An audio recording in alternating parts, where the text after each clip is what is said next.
I'm sitting in the armchair my husband, Arthur, bought for me 30 years ago. It is the only piece of furniture left in the living room. The beige carpet where my grandchildren learned to crawl is covered in dust bunnies and shadows. Everywhere else there are boxes, brown cardboard boxes, taped shut with that cheap packing tape that smells like chemicals. They are stacked like a wall between me and the life I used to know. I am holding a picture of my son, David. He is wearing his graduation gown in the photo. He looks so proud, so innocent. His hair was thick then, his smile wide and unburdened. I remember fixing his tie that day. I remember smoothing the collar of his gown and thinking, Margaret, you did a good job. You raised a good man. You raised a man who will contribute to the world. I was wrong.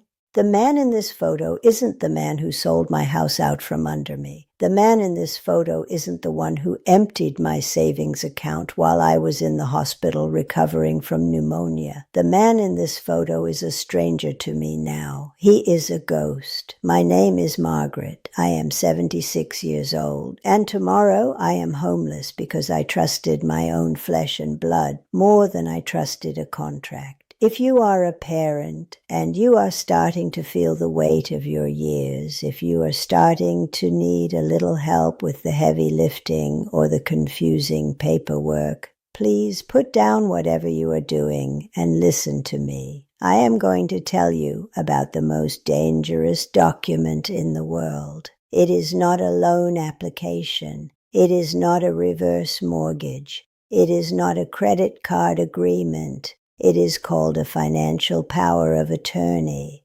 and if you sign it without understanding the weapon you are creating, it can erase 50 years of hard work in a single afternoon. It didn't start with a fight. It didn't start with malice. That is what makes it so hard to spot. The devil doesn't come to you with horns and a pitchfork. He comes to you with a smile and a cup of tea. 2 years ago, I started getting tired. The arthritis in my hands was flaring up, making writing checks a painful chore. My handwriting, once elegant and loopy, had become shaky and jagged. Driving to the bank in the winter snow became something I dreaded. I started forgetting things, not big things. I knew who I was. I knew my family, but little things. Did I pay the electric bill? Did I deposit that birthday check from my sister? Was the property tax due in June or July? I felt overwhelmed. I felt the sharp, cold edge of aging pressing against my neck. David noticed. He came over for dinner one night. It was a Sunday. I had made roast chicken, his favorite since he was a boy. He was such a good son then. He visited every week. He fixed the leaky faucet. He mowed the lawn. He was my rock since Arthur passed. We were sitting at this very kitchen table, the one that is now sold to a stranger, and he took my hand. His hand was warm. It felt safe. He said, Mom, you seem stressed. You are worrying about bills and paperwork, and you shouldn't have to. You have worked hard your whole life. Let me help you carry the load. He suggested a power of attorney. He explained it so simply. He said, it just means I can sign checks for you when your hands hurt. It means I can talk to the insurance company so you don't have to sit on hold for an hour. It is just a convenience, Mom. It is a tool so you can relax. It sounded like relief. It sounded like love. I didn't want to be a burden. I didn't want to admit I was losing a step. And deep down I was terrified of the alternative. I didn't want a stranger involved in my affairs. David was my son. He was the executor of my will. He was the beneficiary of my life insurance. Everything was going to be his eventually anyway. Why not let him manage it now? So I signed the papers right here next to the salt and pepper shakers. I didn't read them. Why would I read a contract between a mother and her firstborn son? I didn't hire a lawyer to review them. I thought lawyers were for people who didn't trust each other. I thought I was gaining a helper. I didn't know I was handing the keys to my entire life to someone who was drowning in secret debt. Here is what they don't tell you at the bank. A general, durable financial power of attorney is a blank check. It gives someone the legal right to be you. When David walked into the bank with that piece of paper, he became Margaret Henderson in the eyes of the law. He didn't need my permission for individual transactions. He didn't need to call me to authorize a withdrawal. The tellers smiled at him. They knew him. They had seen him bringing me into the lobby for years. They thought, what a good son, taking care of his aging mother. They didn't see the gambling addiction. They didn't see the online poker sites that were eating his paycheck. They didn't see the debt collectors calling his phone 10 times a day. They just saw the paperwork, and the paperwork said he had absolute power. It started small. That is how they justify it to themselves. He transferred $500 to pay his car insurance. He probably told himself he would pay it back next week, but next week came, and he didn't pay it back. He took another 1,000, then 5,000. For 18 months, he bled me dry. He was smart about it. He intercepted the mail. He told me not to worry about walking to the mailbox in the ice. He said he would bring the mail in. He filtered everything. I never saw a bank statement. I never saw the past due notices. When I asked him how the accounts were doing, he would smile that same warm smile and say, "Everything is perfect, Mom. The market is up. You are doing great." I believed him. Why wouldn't I? He was my boy.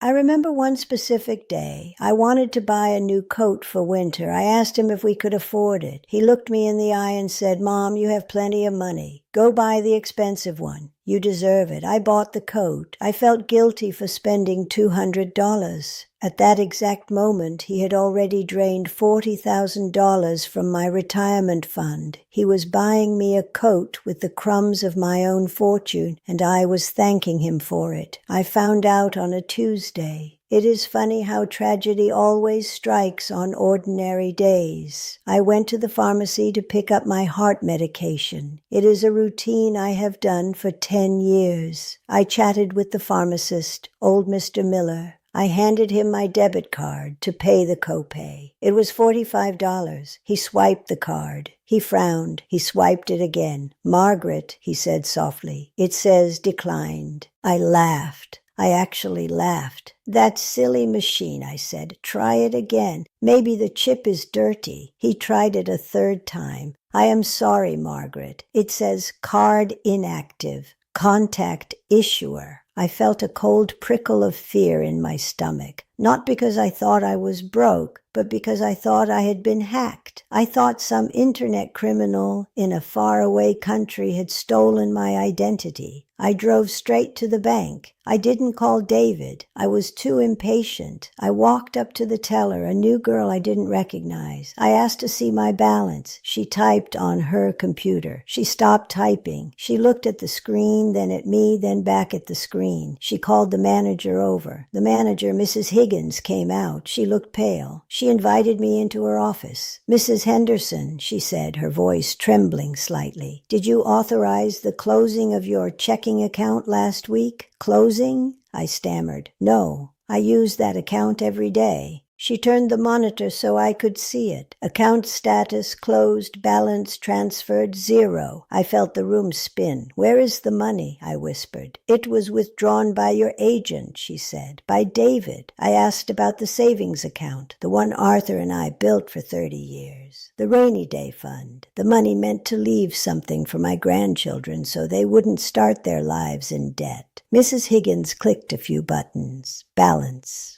$4.12. 50 years of sacrifice. 50 years of packed lunches and skipped vacations. 50 years of saying we can't afford that right now. Let's save it. Gone. But the final blow hadn't landed yet. "Mrs. Henderson," the manager said gently, "there is something else. The mortgage payments on your house have been returned for insufficient funds for the last 6 months. "Mortgage?" I said. "My house has been paid off since 1998. We burned the deed at a barbecue." "There is a home equity line of credit on the property," she said.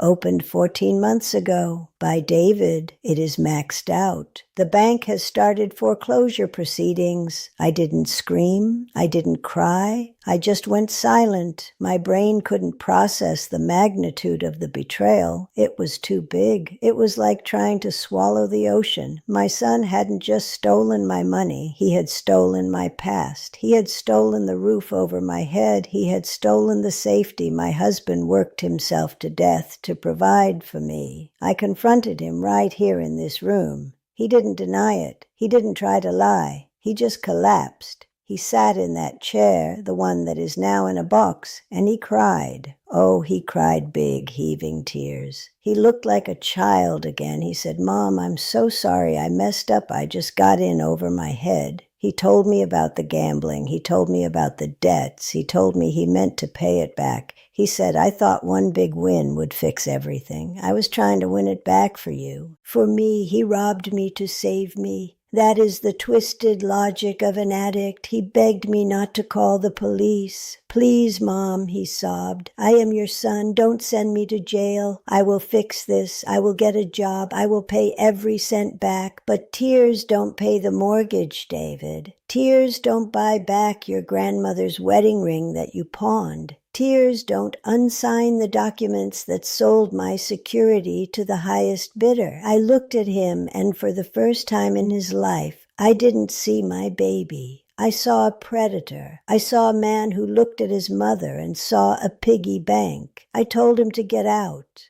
The next day, I went to a lawyer, an expensive one. I used the last limit on my emergency credit card to pay his retainer. I told him everything. I showed him the bank statements. I expected him to be outraged. I expected him to pick up the phone and have David arrested.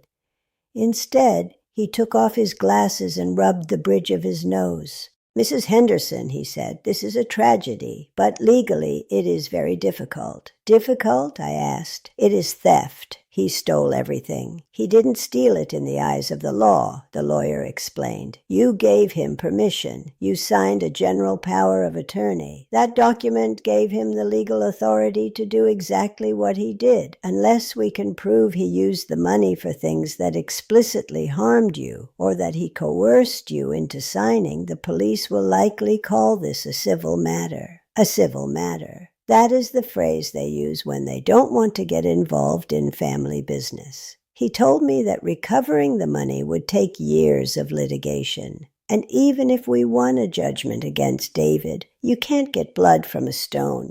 David has no money. He has no assets. He is broke. So I could spend $50,000 on legal fees to sue a man who has $0 to pay me back. The house? The bank doesn't care about my family drama. They have a valid lien. They want their money. If I can't pay the arrears on the loan David took out, they will take the house, and I can't pay. Because David took the money I would have used to pay it. It is a perfect circle of destruction. The movers will be here in an hour. I am not moving to a condo in Florida. I am not moving to a nice retirement community with a pool. I am moving into a state-subsidized studio apartment across town. It smells like old cabbage and bleach. It is all I can afford on just my Social Security check. I have to sell my furniture because it won't fit. I have to sell Arthur's tools. I have to sell the china set my mother gave me for my wedding.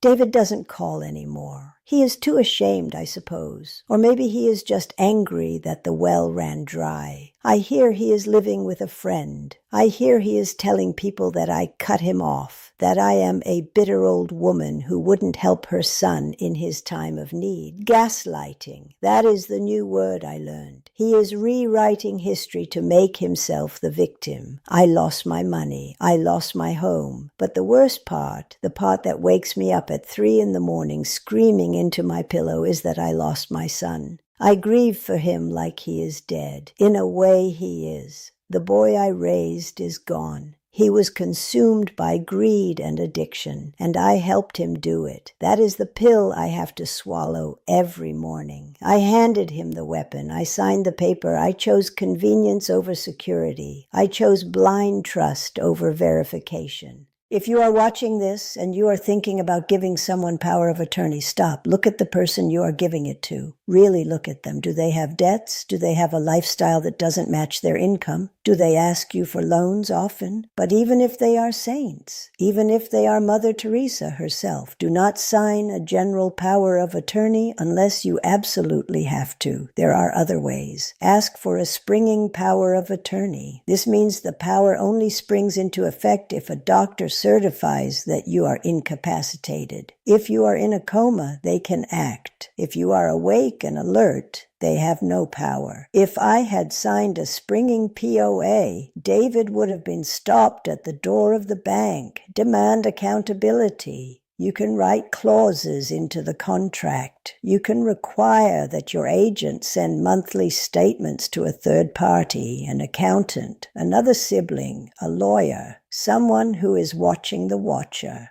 Trust, but verify. We want to believe our children are perfect. We want to believe that the love we poured into them will come back to us when we are old. But desperation changes people. Addiction rewrites the brain, and money turns families into strangers. Do not let your legacy be erased by a signature. Protect yourself, because sometimes the wolf isn't huffing and puffing at the door. Sometimes you raised the wolf, and sometimes you gave him the key. The truck is here. It is time to go. My name is Margaret. I was a mother. I was a homeowner. I was a saver. Now I am a warning. Don't be like me. Read the fine print and keep your pen in your own pocket.